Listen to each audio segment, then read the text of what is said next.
My name is Susan Stillwell, and I'm a real estate broker that specializes in historic property. Today we are at 161 Holbrook Avenue. It is known historically as the Judkins House. It was built about 1893 by Mr. Judkins. I think he moved here from New York. The reason I brought you here today is to show you this typical Victorian custom, which is the fireplace in the foyer. Victorians were extremely private people. Guests were welcomed only as far as the foyer. They weren't allowed to come into the parlors. There's a formal parlor and a family parlor, but unless you were close family or friends, you didn't get any further than the foyer. This exemplifies that custom among the Victorians. Now, I would like to welcome you to the Lipscomb House. This house was built in 1885 on Main Street. Down on the lower end, this was called Penn's Bottom. At that point, in the 1880s and even in the 1890s, many towns did not have funeral homes. So homes were built with double front doors so that those doors could be opened wide enough for pallbearers to carry in the coffin. And then in the foyer, there was always a long wall where a coffin could lay at rest. So that is another one of our Victorian customs, which you can see in the architecture of the home. Welcome to the home built by James Gabriel Penn.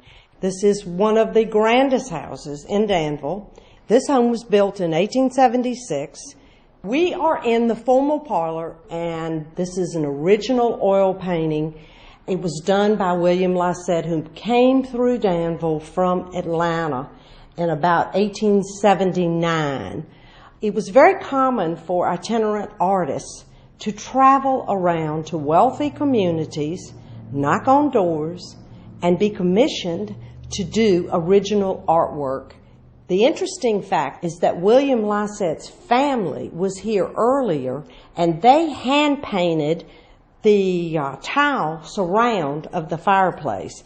It's very naturalist. There are flowers, there are butterflies, there are birds, and it also extends with blossoms onto the mirror.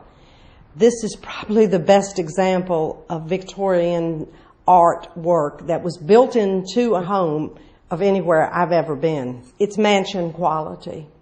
The Penn house, of course, had servants. It was post-Civil War, but they were wealthy enough that they had staff that waited on them. As in many Victorian homes of this magnitude, the kitchens were actually in the basement, and that staff never came upstairs. They sent the food up on this dumbwaiter, which came into this enormous room here, which is the butler's pantry. So the food would come up, and I'm sure the dirty dishes went back down on the dumbwaiter. And this butler's pantry has two doors that go to the formal dining room. And as you can tell, one door was an entrance. It opens in the way to enter that room. And the other door on the other side of the butler's pantry is an exit from the dining room. So you went in one door and out the other door, so there were never any catastrophes with dishes and food. We are at the home of James Maston Neal at 802 Main Street, and I've brought you here today because I wanted you to see the last remaining carriage stone that's left at the curb next to the street. Almost every property owner on Main Street had their own private carriages, and they had carriage stones made. This carriage stone actually has the initials of the owner of the house, but the carriage would pull up out front with a driver, and the lady of the house would go out, step onto the carriage stone, step into the carriage, and then when she came home, she would step on the carriage stone to get down so that they didn't have to carry something along with them when they were riding up and down Millionaires Road.